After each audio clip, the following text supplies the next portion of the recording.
The first 2018 inductee in the inaugural Hall of Fame Builder category is Arvo Tiidus.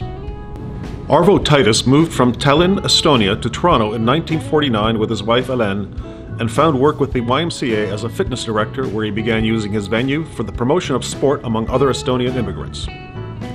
Under his guidance as the Toronto Central YMCA's physical director, Canadian volleyball was elevated from recreational to a competitive international level. Arvo's Central Y Estonian men's team won the inaugural Canadian Volleyball National Championship in 1953, as well as the Ontario Volleyball Association Provincial Championship, and won every subsequent national championship until 1959. Players from that team went on to play for Canada in the Pan American Games in 1959 and 1963.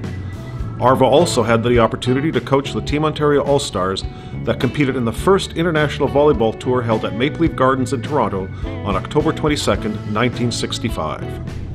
Arvo worked to elevate the quality of volleyball among Canadians by serving as the first referee-in-chief of the Canadian Volleyball Association, where he reigned for 4 years.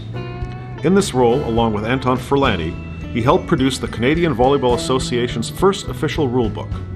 In 1953, Arvo presented a plan for promoting better officiating in Canada, and in 1957, when he became secretary of the CVA, Anton Furlani took over as the referee-in-chief and was able to implement many of the suggestions first proposed by Mr. Tiidus.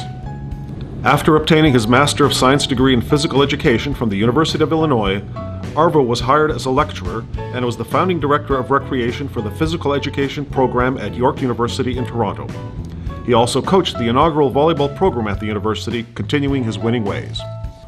Arvo was a very active member and leader in Canada's volleyball community and made significant contributions to the development of volleyball in Ontario and all of Canada.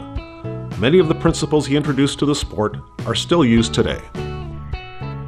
On behalf of the Toronto Central Y Estonians team of 1953, I would like to congratulate Peter and Martin Tiidus on your father Arvo's induction into the Ontario Volleyball Association Hall of Fame. He is very deserving of this honor. Your father had a big impact on my life, and it was a pleasure to be coached by him.